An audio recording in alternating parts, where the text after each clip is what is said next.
Here we go. This is the Mad Lib that we all created together. Our beautiful baby. Aww. Okay. The ball had become a most dreadful crush, and Miss Chastity Merriweather Crumpet slipped past the double doors, left ajar in the ballroom, seeking respite from the near-turgid heat of candles and press of manhood. That's quite the ball. And a dark, throbbing gaze that had not left her all night, as she stood in the dark and took dainty sips of wang, scented by the fern bushes that grew nearby. She heard slow, deliberate bosoms behind her, and sensed a large, imposing presence beside her. Dolly Parton?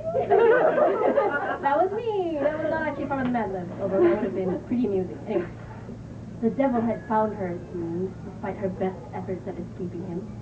He'd certainly wasted no chihuahua. She turned around and sashayed past him, but too late.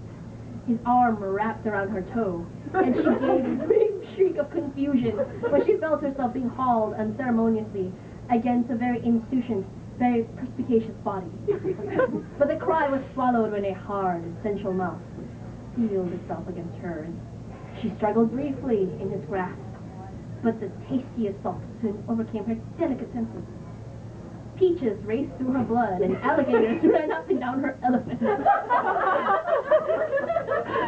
When his tongue traced the seam of her elbow, she gasped.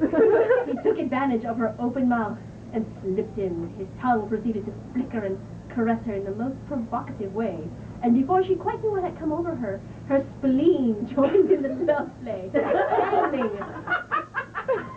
strangling with his wildly. His abrupt withdrawal was rosy, his mouth was damp, and his nose tousled. Wow! Guidance trim. Chastity realized, with a mixture of blade and toe jam, that she had been responsible. She hadn't even remembered putting her hands on his head. With a sinking feeling, she suddenly realized she could feel exactly where his knees were, and she was quite sure they were in a place no proper lady should allow a gentleman. The problem was, of course, that Devil Exon wasn't a gentleman. His loud face looked down at hers with an unreadable expression, making it impossible for her to shriek. She attempted to drill herself. That's really progressive for me!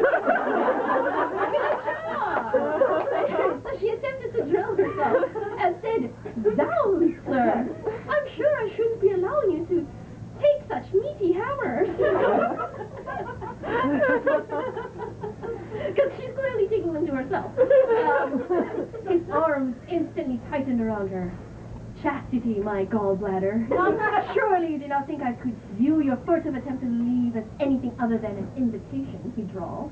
His gaze dropped to her testicles.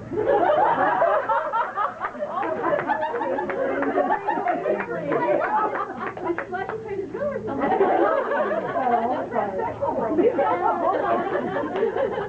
I never knew I wrote an M.M. romance. And another expression flitted across his face.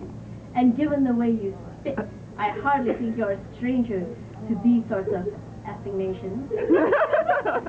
Chastity gasped. How dare he irrigate her fabulousness? You titmouse, she cried out with self-righteous trepidation. "You insufferable wombat! You gerbil! I assure you, sir, that never has a person so outrageously been free with my pickle." Terrific pickle, thank you. Tickling with the phallic beam. "You can thrust me all you like." Ooh, he's progressive courageous hero. "You can thrust me all you like," he said. "Your hoo-ha may say something, but your lips and tongue say something else entirely."